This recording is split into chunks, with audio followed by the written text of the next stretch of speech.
tornadoes touched down, including one that caused heavy damage near downtown Nashville. Deadly coronavirus officially hitting the U.S. Customers have been snapping up everything in sight. Packed sidewalks all along Lower Broadway without people wearing masks. George Floyd's death. A Minneapolis man who died after being pinned down by a police officer. Hundreds of people showed up for Nashville's I Will Breathe rally. In the peaceful protest that turned into riots in downtown Nashville. This statue was toppled on Capitol Hill during the protest Saturday night. Back to court. We have not going to give a list. The question is, Metro Police and the Health Department are investigating an event with many not socially distancing. Third and final presidential debate is being held at Belmont University. The horrible emails of the kind of money that you were raking in. Russia's paying you a lot. China's paying you a lot. Devastating Christmas Day bombing in Nashville.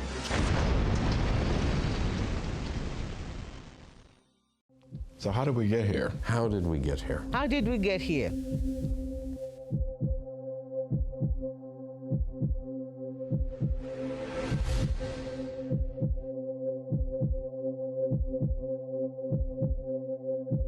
When the tornadoes came through Nashville last March, I was cowering in my basement.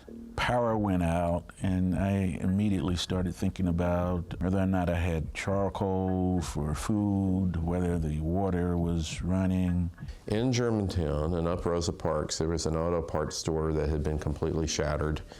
You felt like you were walking in a World War II photograph of bomb damage. And already it was clear that at least some people had been killed. First, I thought I'd misheard or misread the news because it sounded like it was so close to Meharry's campus, and sure enough, it was right in our backyard. The Tune Airport is clearly hit, Donaldson is clearly hit. We get in the car and we go to the farmers market, and there are really already hundreds of people there huddled with their children and their pets who've just come down from Germantown. It was pretty bad in terms of the destruction of property, displaced people, and the uncertainty about what the future would hold. And so we were highly motivated to get out there and try to do what we could to help people. Many in the city rallied around these areas. But it was also a little bit apprehensive because I recognized that these same spots in the city historically have not been the city's priority.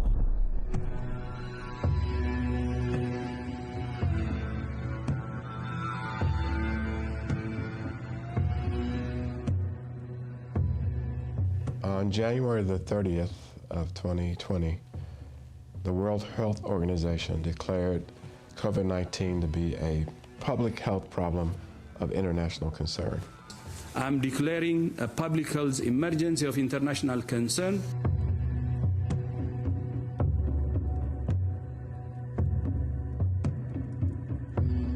I felt that at that time they should have declared it as a pandemic, but that didn't occur for another 6 weeks. Society was going about its normal business. And then there were the coronaviruses. Coronaviruses are a family of viruses that live in the animal kingdom. Every once in a while, one of these animal coronaviruses can jump species. It can move from the animal kingdom to a human being. So now instead of having animal vectors to spread the virus, humans are the vectors, or were the vectors. And that's why the virus spread so quickly around the world, because global travel is so common. When Bill Gates said, we're going to have a global epidemic within 5 years, the prediction of 5 years surprised me, but the prediction that we would have a pandemic did not. It did not surprise any infectious disease doctor and no one in public health. If anything kills over 10 million people in the next few decades, it's most likely to be a highly infectious virus rather than a war. With respect to Bill Gates, you can't predict the timing, but you certainly, we're all together. You can predict that there will be another epidemic, another global epidemic, which we call a pandemic.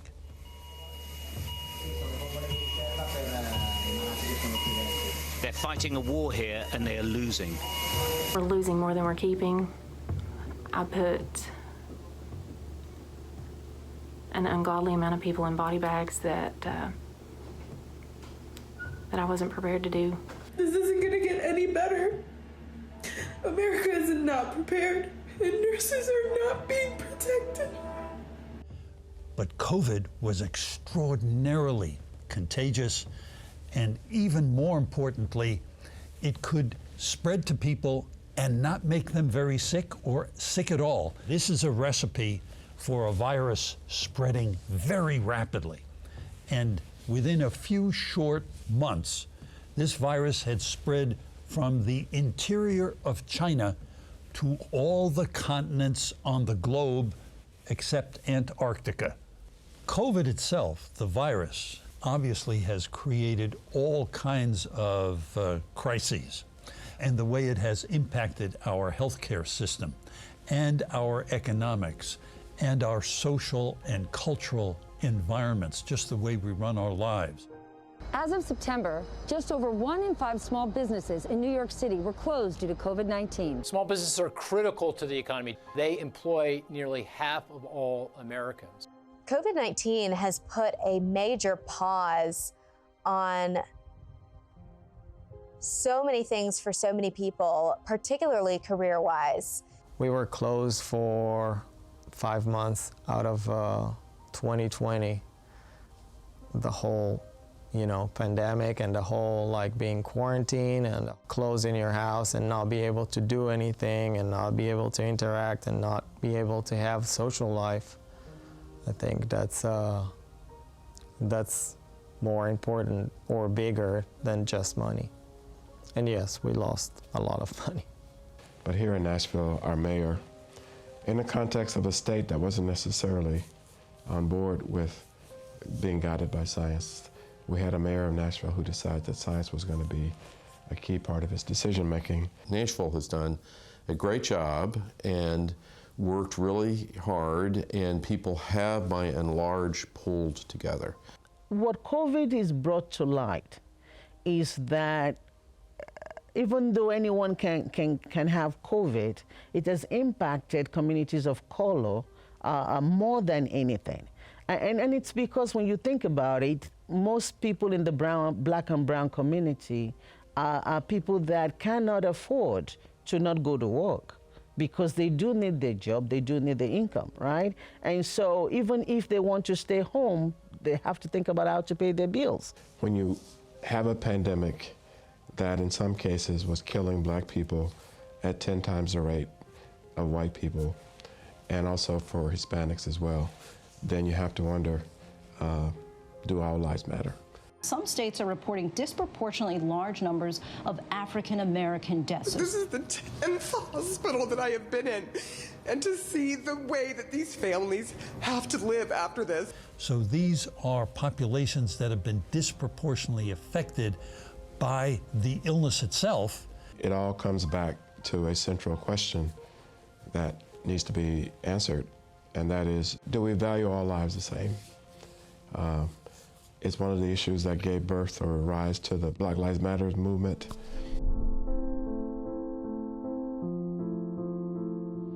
In Minneapolis tonight, tensions are high as 4 police officers have been fired after a man was pinned to the ground and died. The 4 Minneapolis police officers already fired after the arrest of an unarmed man turned deadly. Minneapolis officer pinning George Floyd face down, pressing a knee into his neck. A shocking scene after the death of George Floyd. Why so many poured into the streets. Right now in Nashville, thousands of people demanding change after another untimely death of a black person. George Floyd. George Floyd. George Floyd. When George Floyd was murdered by police, for many of us, it was yet another example of something that we've been saying for a long, long time, and that is black folks are being mistreated by the policemen. 3 weeks ago, Trayvon Martin, an unarmed black teenager, was shot down by a white neighborhood watchman who claimed self-defense. An unarmed African-American teenager was shot and killed by police in the St. Louis suburb of Ferguson, Missouri. Sandra Bland, the woman who was found dead in a Texas jail cell 3 days after being arrested during a traffic stop. Appearing to show the final moments of Ahmaud Arbery just before he was shot and killed. Officers conducting a drug raid burst into Taylor's home and shot her 8 times. Whereas in many white communities, police are seen as being those that protect and serve, there's been an adversarial relationship between the black community and the police. And that is historic. I mean, we can go back to slavery and the slave patrols and connect what we observed back then to what we're seeing right now.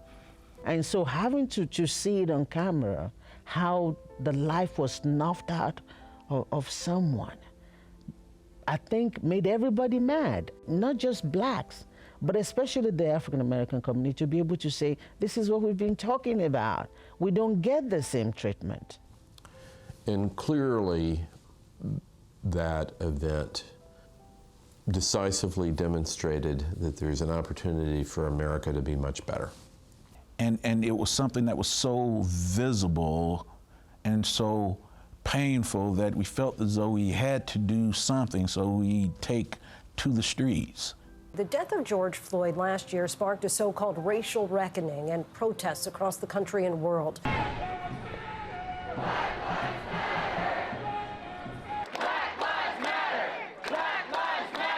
In doing so, we understood, right, that you might be putting your life at risk.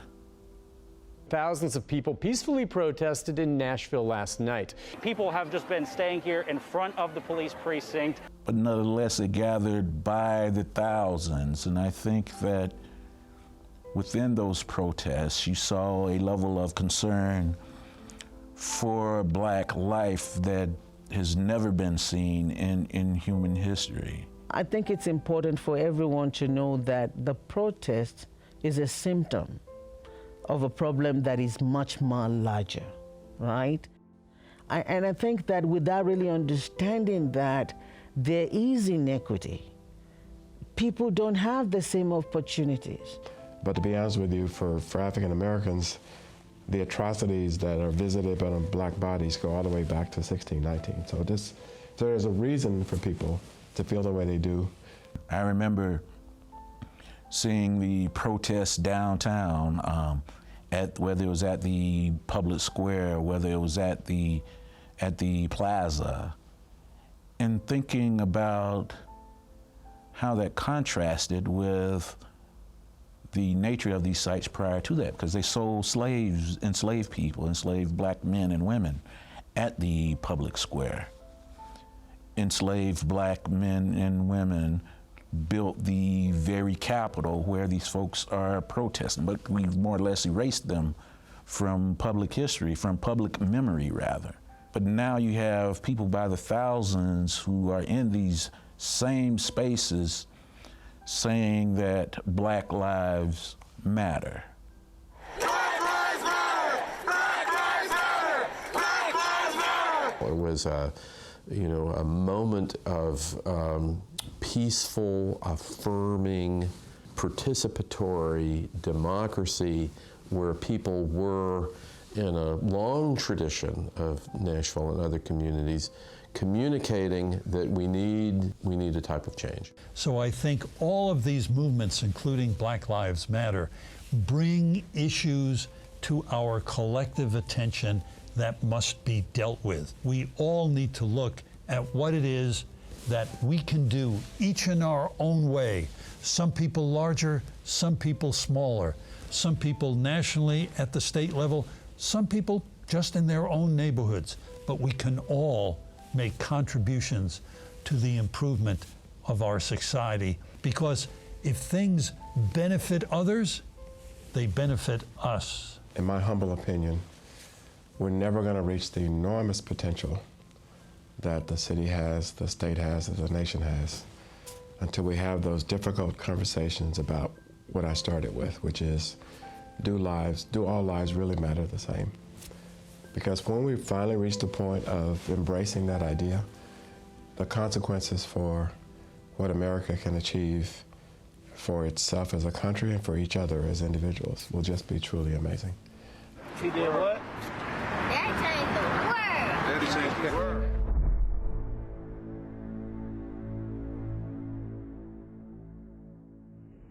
That's 25 years. Because you weren't president. Because you weren't president screwing things up. You were a senator. And You're by the way, worst you were a president vice- America has ever had. Hey, Come I think the debates are good for American democracy. I know that they sometimes go off the rails. The first debate in 2020 between Trump and Biden was a bit ridiculous. Well, as you know, the first debate at Cleveland, there was not a whole lot of civil discourse. Supreme Court Justice, radical left. Will you shut up, man? Listen, who is Joe, Joe, you're the liar. I want to make sure. Graduated last in your class, not first in your class. President Trump, Vice President Biden, it's been an interesting hour and a half. I want to thank you both for participating. It was not a good day for debate. It was not a good day, really, for democracy, I thought. It was something that everyone walked away from with derogatory names for what had happened. Everything from it was a dumpster fire to a lot of things that I won't say here today. That was a hot mess inside a dumpster fire, inside a train wreck. As someone who's covered presidential debates, that was the worst presidential debate I have ever seen. That was a show. The president interrupted either Biden's answers or my questions a total of 145 times. President, you would have been President, much later, Joe. Mr. President, much later. Mr. President. You're talking about 2 million people. You're not President, as the moderator, he bears the primary responsibility. The eyes of the nation are on Nashville. The third and final presidential debate is being held at Belmont University, and that's where we find my partner, News Channel 5's Ben Hill.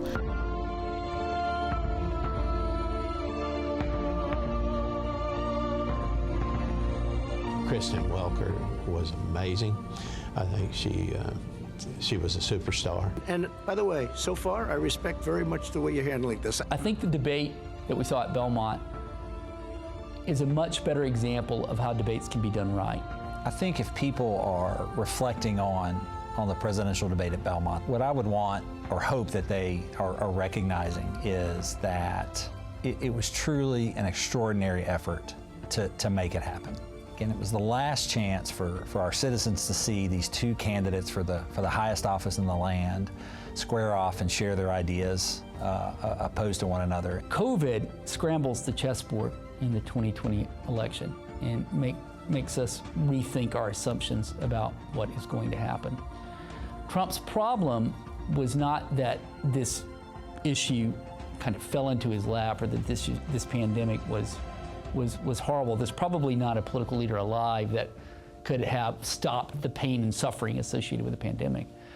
But Trump's problem, I think, stemmed from his inability to exhibit sufficient empathy on questions connected to COVID, even after he got COVID. I think we could have had 2 million deaths if we didn't close out the country. So you regret nothing? Close it? No, I think we did a great job. I think when we think about Biden and Trump in 2020, both have strengths and both have weaknesses. I don't think that one is more virtuous than the other.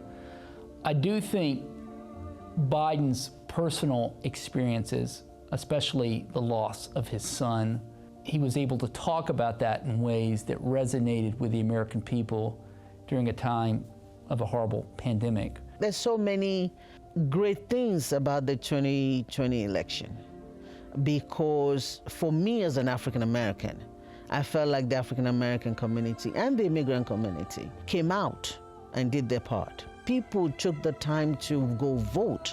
That's a good thing. To me, it was the last normal feeling moment of the election season.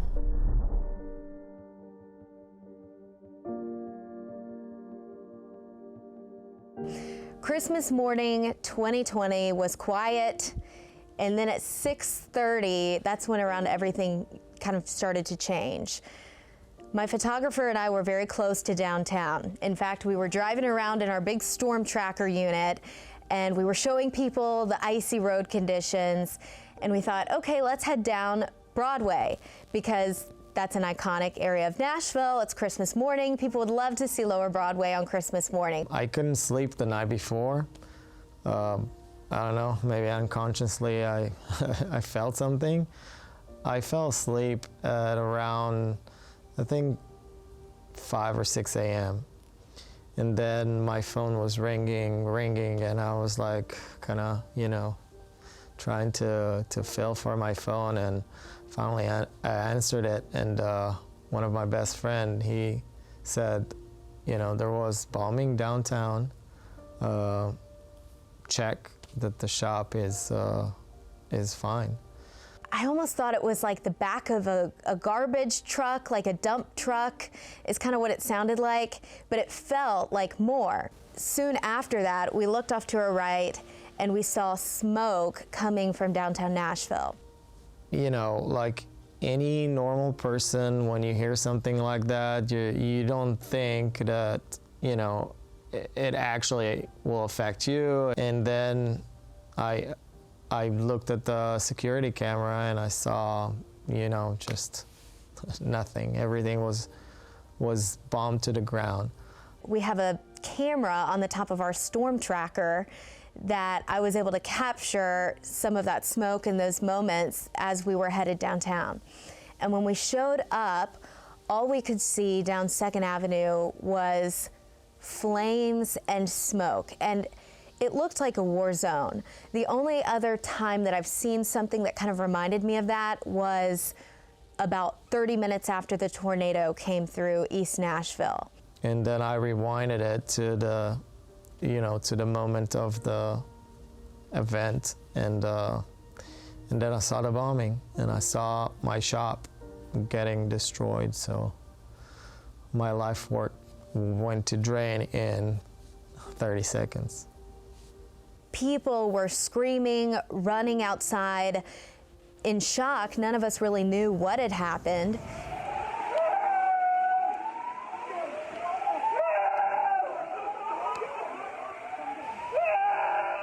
People just kept running up to us and saying that they had heard gunfire and that it sounded like a shootout, and that they heard bam, bam, bam, just multiple shots over a period of time. And that's when the tape started to play, playing the song Downtown, and then you started to hear the message, 15 minutes, warning people to get out.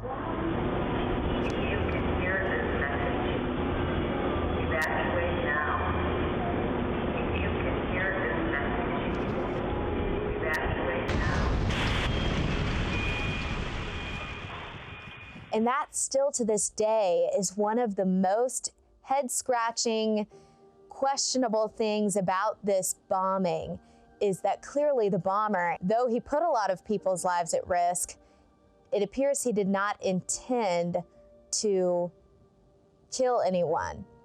He was trying not to hurt people, or I guess not to kill people, because he did hurt a lot of people.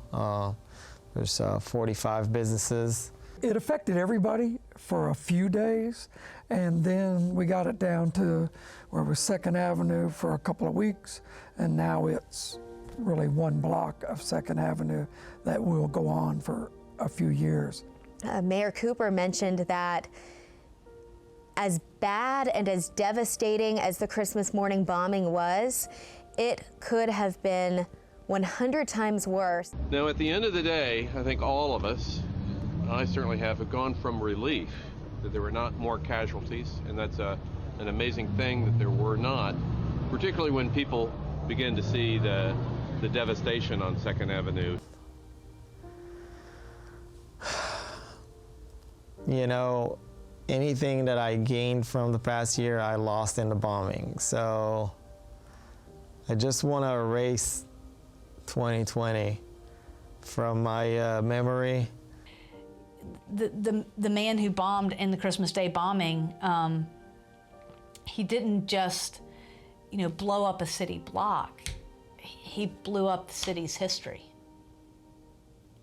And then, almost as a precursor, coming off the heels of the Christmas Day bomber on the 25th, we get 2 weeks later to the buildup that ends with the insurrection at the Capitol.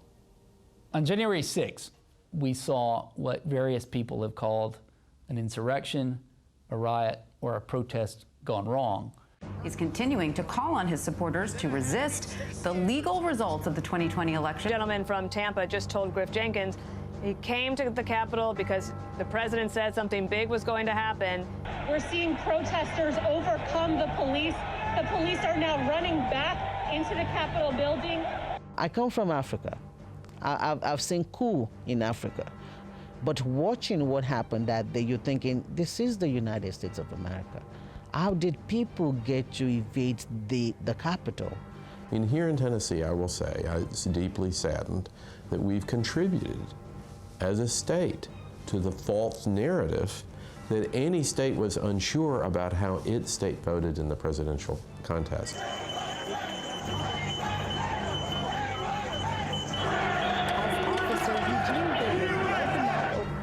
You know, our words matter, and what we say matter. If I were to summarize 2020 in just a few words, it would be it was a horrible year. I have one word: horrible. 2020 was an explosive year. How we got here is decades of not facing up to a reality that America is, which is, it is not the same for all of us. America is different for some people. You're going to develop the confidence in your own resilience. And if you can provide a response to negative things, then what about a response in creating positive things? The vaccines, and then learning how to deploy the vaccines. All of that was remarkable and showed us how science can help us move to a better, healthier future for all of us. I think there is reason to be optimistic and hopeful. We ran, we tripped, we crawled, we stumbled, we rallied, and we collaborated. Our strength as a country, where on our darkest days, bring out the best of us as Americans, because people are still working together and helping each other. And people did not let all the bad rhetoric stop us, right? People got up. People said, we are Americans. So when you think about all the negative, all the other stuff that happened because of all our faults, because we're all human beings and we do things whichever way we do, it's all there, it will always be there. But I have solace in the fact that people are resilient. I think if there's one thing that I would like Nashville citizens to keep in mind as we move forward, is that this is a resilient community. This is a beautiful community filled with artists and poets and musicians and business people. If anything I've seen over the last year, it is that we do have the capability of being empathetic to one another, and we can work to understand one another. And that, I think, is what makes Nashville special. As stressful as COVID has been for the world's environment, I think we have learned many things that we can do working together. And one of the things that it's really reinforced is that we are indeed a global community. What happens there can have an effect here very quickly. You can't put up walls to keep the rest of the world out. We're all human, and we're all in this together.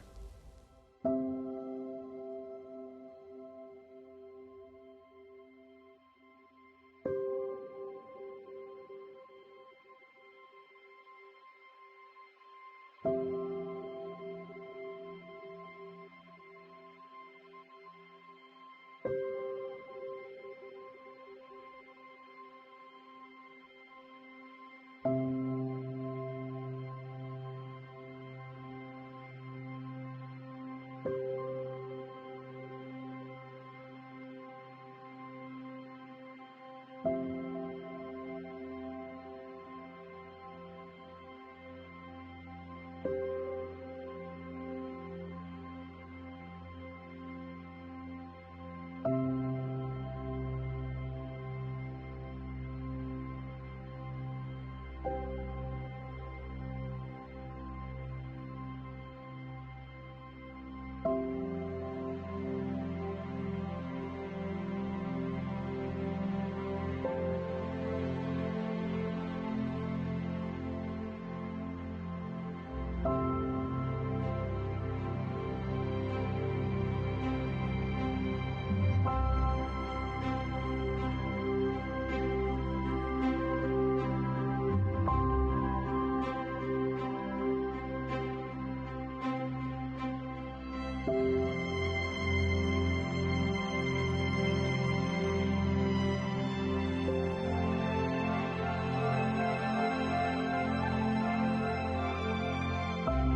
Thank you.